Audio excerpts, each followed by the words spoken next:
എൻ്റെ സ്വാതന്ത്ര്യം അല്ലെ നിങ്ങളുടെ സ്വാതന്ത്ര്യം ഒരാളുടെ മൂക്കിൻ്റെ തുമ്പത്ത് വരെയാണ് എന്ന് ഞാൻ എവിടെയോ വായിച്ചിട്ടുണ്ട്. അദ്ദേഹത്തിൻ്റെ പേര് സുനിൽ എന്നാണ്. ഇദ്ദേഹം ഒരു റേഷൻ കട വ്യാപാരിയാണ്. അത്യാവശ്യം കുഴപ്പമില്ലാതെ തന്നെ അദ്ദേഹത്തിൻ്റെ സേവനം ചെയ്യുന്നുണ്ടെന്നാണ് എൻ്റെ അറിവിൽപ്പെടുത്തുള്ള കാര്യം. അതുകൊണ്ട് മാത്രമാണ് ഈ വീഡിയോ ഈ രാത്രിയിൽ നമ്മൾ ചെയ്യുന്നത്. ഇത് നിങ്ങൾ നാളെ പകലായാലും കാണണം എന്ന് മാത്രം പറഞ്ഞുകൊണ്ട് അദ്ദേഹത്തിലേക്ക് പോകാം. അദ്ദേഹത്തിനെ ആക്രമിക്കുകയുണ്ടായി. ഒരു കാര്യമില്ലാതെ ഒരാളിന് കിട്ട കയറി തല്ലുക. ഈ കയ്യെന്ന് പറഞ്ഞാൽ ചോറിനാനും എഴുതാനും അല്ലെങ്കിൽ അത്യാവശ്യം തടി പിടിക്കാനും ഒക്കെ ഉള്ളതല്ലേ, തല്ലാനുള്ളതാണോ എന്നെനിക്ക് തോന്നിയിട്ടില്ല. അപ്പോൾ അതുകൊണ്ട് തന്നെ ഒരു കാരണവുമില്ലാതെ എൻ്റെ അടുത്തിരിക്കുന്ന ഈ സുനിലെ തല്ലിയ കഥയിലേക്കാണ് നമ്മൾ പോകുന്നത്. ഇനിയൊരു വാർത്ത ചെയ്യേണ്ടി വന്നില്ല. ഞാൻ നമ്മൾ പലപ്പോഴും പറയാറുണ്ട്, സങ്കടകരമാണ് ഇത്തരം വാർത്തകൾ ചെയ്യുന്നത്. എന്നിരുന്നാലും കൊടുക്കാതിരിക്കാൻ പറ്റത്തില്ല എന്ന് പറഞ്ഞുകൊണ്ട് സുനിലെ ഷേവ് ചെയ്യാനായിട്ട് 40 ഏക്കർ നമ്പറുകൾ നമ്മുടെ കൂട്ടുകാരൻ്റെ ലോകത്തെമ്പാട് ആൾക്കാർ കാണുന്നതാണ്. അതുകൊണ്ട് തന്നെ പറയാം, ഇത് ഈ സ്ഥലം ഏതാണ് എന്താണെന്ന് കൃത്യം. അത് കൂട്ടുതറ 40 ഏക്കർ എന്ന് പറഞ്ഞ സ്ഥലമാണ്. ഞാൻ റേഷൻ നടത്തിക്കൊണ്ട് സഹിച്ചേട്ടൻ അറിയാമല്ലോ, ഇത്ര വർഷങ്ങളായിട്ടുണ്ട്. ഞാൻ അത് ഈ ഇവിടുത്തെ താലൂക്ക് സപ്ലൈ ഓഫീസർ അത് ചെയ്യാൻ എന്നെ ദ്രോഹിക്കാന്ന് അപ്പുറം ചിലപ്പോൾ 5 താലൂക്ക് സപ്ലൈ ഓഫീസർക്ക് എന്താ ഇത്രമാത്രം താങ്കളുടെ വിരോധം? അത് 5 കട SC STക്ക് കൊടുക്കേണ്ട കട 5 കട 5 കട കൃത്രിമമായിട്ട് കൊടുത്തു. ആ ഒരു ഞാൻ പരാതി കൊടുത്തതിനാണ് ഈ TSO ഇതുപോലെ അഭിജിത്ത് എന്ന് പറഞ്ഞ TSO ഇത് ബാക്കി എല്ലാവരും ഈ സസ്പെൻഡ് ചെയ്ത കടകളെല്ലാം അവർ തന്നെ നടത്തുന്നത്. അവർക്ക് തന്നെ കാശ് മേടിച്ചുകൊണ്ട് അവരെ കൊണ്ട് തന്നെ കടകൾ സസ്പെൻഡ് ചെയ്യും. സസ്പെൻഡ് ചെയ്താൽ കൃത്രിമം കണ്ടാലും എന്താണ് കൃത്രിമം കണ്ടാൽ സസ്പെൻഡ് ചെയ്യണം. സസ്പെൻഡ് ചെയ്ത് കഴിഞ്ഞാൽ ആ ലൈസൻസിയോ സെയിൽസ്മാനോ ഇരുത്തത്തില്ല. ഈ പുള്ളി ചെയ്യുന്നത് വെച്ചാൽ കാശ് മേടിച്ചിട്ട് ഇയാളും ആറേമാരും 2 പേരും ഇപ്പം പുതിയ DSO ആണ്, കോട്ടയം DSO ആണ്. DSO പിന്നെ കാശ് മേടിക്കുന്നത് എനിക്കറിയത്തില്ല കേട്ടോ. അങ്ങനത്തെ ഒരു സ്ത്രീയാണ്, മാഡമാണ്. പക്ഷേ അവർ നല്ല സ്ത്രീയാണ് എൻ്റെ അറിവ്.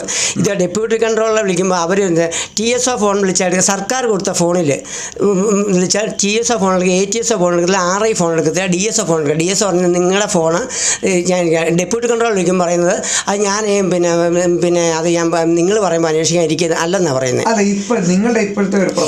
ഇപ്പോഴത്തെ പ്രശ്നം വെച്ചാൽ എനിക്കൊന്നും അറിയത്തില്ല. ഞാൻ അവിടെ ഷേവ് ചെയ്യാൻ ചെന്ന് ആ ബാർബർ ഷോപ്പുകാരന് നമ്പർ ഇങ്ങനെ വിളിച്ചുകൊണ്ടിരുന്ന സമയത്ത് എനിക്ക് തോന്നുന്നു അടിച്ച് എബി എന്ന് പറഞ്ഞൊരു അയാളുടെ പെങ്ങൾക്കും ഇതുപോലെ ഈ കൃത്രിമമായിട്ട് കൊടുത്തൊരു കടയാണ് ഈ എബി എന്ന് പറഞ്ഞ്. അത് എനിക്കറിയാം. ഞാൻ ആ പരാതി കൊടുത്തതിന് പേരിലാണ് കൃത്രിമമായിട്ട് കട കൊടുത്തു. ആശാ വർഗീസ് എൻ്റെ ലേഖകളുണ്ട്. രേഖകൾ ഞാൻ നാളെ കാണിക്കാം. അല്ലെങ്കിൽ സഹിച്ചേട്ടനല്ല അന്ന് ചെയ്തതല്ലേ. അത് ആ പിന്നെ 123 നമ്പർ കട ഇരുന്ന ആള് അതിന് അപേക്ഷ കൊടുത്ത് ഇത് കഴിഞ്ഞിട്ട് പടാന്ന് 124 നമ്പർ കടയിൽ ഇത്ര വർഷം സർവീസ് എന്ന് കള്ള എൻ്റെ ഫോൺ എറിഞ്ഞു പൊട്ടിച്ച. ഇപ്പം ഈ മറ്റേ എന്നെ അടിച്ചപ്പോൾ ഈ മറ്റേ ഈ എബി എന്ന് പറഞ്ഞ ഇവരെ ആങ്ങള ആശ എന്ന് പറഞ്ഞവരുടെ ആങ്ങള എൻ്റെ ഫോൺ എറിഞ്ഞ് പൊട്ടിച്ച. ഞാനൊരു ഹാർട്ട് പേഷ്യൻ്റാണ് സഹിച്ചിട്ട്. 92 വയസ്സുണ്ട് എൻ്റെ അമ്മയ്ക്ക്. എൻ്റെ അമ്മ വേറെ ആരുമില്ല. ഞാൻ അവിടെ നിന്ന് ഷേവ് ചെയ്യാനായിട്ട് പോയതാണ്. പനിയായിട്ട് ഒരാഴ്ച അസീസിലായിരുന്നു. അത് എന്നെ തല്ലേണ്ട കാര്യം ഇവനെന്നാ. ഞാൻ ഒരു ഇതുമില്ല. അതിൻ്റെ കവറും എല്ലാം കളഞ്ഞു. എൻ്റെ കൂടെ നാട്ടുകാരോട് ചോദിച്ചോട്ട് എന്നോട് ചോദിക്കുകയോ വേണം. നാട്ടുകാരും സുനിലും എന്ന് പറഞ്ഞ് 2 പേരും ചേട്ടനും അവരുമായിട്ട് ഞാൻ അവൻ്റെ ഒരു അനിയനുമായിട്ട് നടന്നു വന്നുകൊണ്ട് അവിടെ ചെന്നപ്പോഴാണ് ഞങ്ങൾ 3 പേരും സംസാരിച്ചുകൊണ്ട് പോയി ഫോൺ വിളിച്ചുകൊണ്ടിരുന്ന സമയത്ത് അവൻ വന്ന് അടിക്കുന്നത്. നാട്ടുകാർ മുഴുവൻ ഉണ്ട്. ഒരാളുടെ സ്വകാര്യ കാര്യത്തിൽ ഇടപെടുന്ന നമുക്ക് താല്പര്യം എന്തിനാലും നിങ്ങളുടെ ഇതിനകത്ത് പാസ്വേഡ് എന്ന് പറയാമോ? 91 88 39 00 ഭയങ്കര പാസ്വേഡ് ആണല്ലോ. അതത്ര 00 വേണ്ട ആയി. ഞാൻ നമുക്ക് അങ്ങനെ TSO എന്ന് വിളിക്കാം. TSO വിളിച്ചു. ഞാൻ വിളിച്ച ഫോൺ എടുക്കത്തില്ല. അല്ല, ഈ നമ്പർ വിളിച്ചു കഴിഞ്ഞാൽ അത് എടുക്കുമോ? നോക്കും. TSO KPL വരുന്നുണ്ട്. എടുക്കുമെന്ന് എന്നെ തല്ലേണ്ട കാര്യം. ക്ഷമിക്കണേ, അത്യാവശ്യം ഇതിനകത്ത് നമ്മൾ ഇടപെടുന്നുണ്ട്. ഈ വിഷയത്തിൽ ഇടപെടുന്നു. TSO KPL ഞാൻ എടുത്തു തരാം. ഫോൺ എടുത്തു തരാം. ഒരു മിനിറ്റ്. ആരെ വിളിച്ചാലും എടുക്കത്തില്ല. TSO വിളിച്ചാൽ DSO ആരും ഫോൺ എടുക്കത്തില്ല. സർക്കാർ ഫോണിലല്ലാതെ മറ്റേ നമ്മളെ ഈ അവരുടെ പേഴ്സണൽ ഫോണിലൊന്നും അല്ല. ഞാൻ വില തെറിയോ വല്ലതും വിളിച്ചാൽ അതാണ് എൻ്റെ പേര് കേസ് കൊടുക്കണ്ടേ. ഇതൊരു 0 സെൻറ്റിമെൻറ്റ്സ് വാർത്താ രീതിയല്ല, അതുകൊണ്ട് മാത്രം നിങ്ങളെ അറിയിക്കുകയാണ്.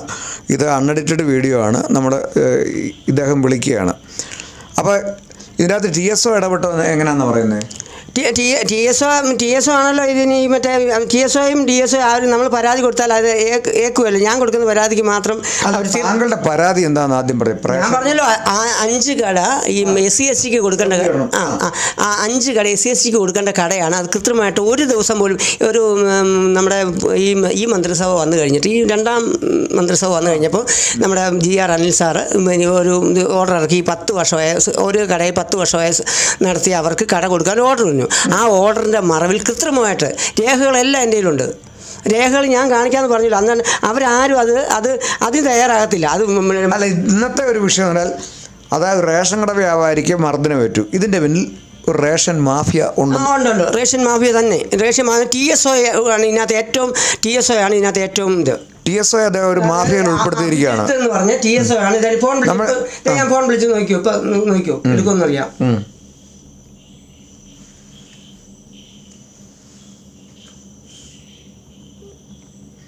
ഒന്ന് സ്പീക്കർ ഫോൺ ഉണ്ട്. ഒന്ന് ക്ഷമിക്കണം, എൻ്റെ പ്രേക്ഷകർ ക്ഷമിക്കണം.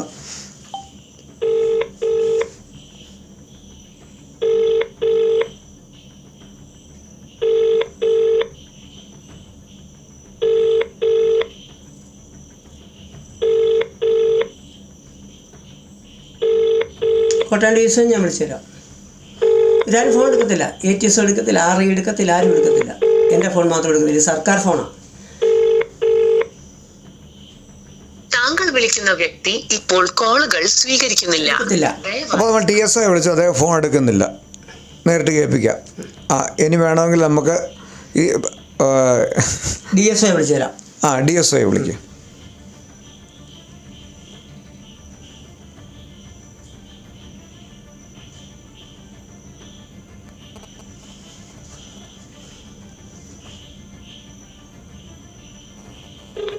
താങ്കൾ വിളിച്ച വ്യക്തിക്ക് എടുക്കത്തില്ല. കോൾ സ്വീകരിക്കുവാൻ അസൗകര്യമുണ്ട്.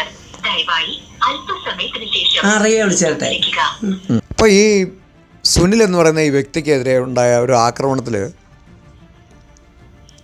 റേഷൻ രംഗത്തെ ഒരു മാഫിയ തന്നെ ഉണ്ടെന്നാണ് ഇദ്ദേഹത്തിൻ്റെ ആരോപണം. ഇത് തെളിയിക്കപ്പെട്ടിട്ടില്ല. ഈ വിഷയമായിട്ട് ബന്ധപ്പെട്ട് നമ്മൾ റേഷനിങ് ഇൻസ്പെക്ടർ, TSO, DSO എന്നിവരെ വിളിച്ചെങ്കിലും അവരാരും ഔദ്യോഗിക ഫോൺ പോലും എടുത്തിട്ടില്ല എന്നുള്ളത് നഗ്നമായ ഒരു യാഥാർത്ഥ്യമാണ്. എന്തുകൊണ്ട് അവർ ഫോൺ എടുക്കുന്നില്ല എന്ന് മനസ്സിലാകുന്നില്ല.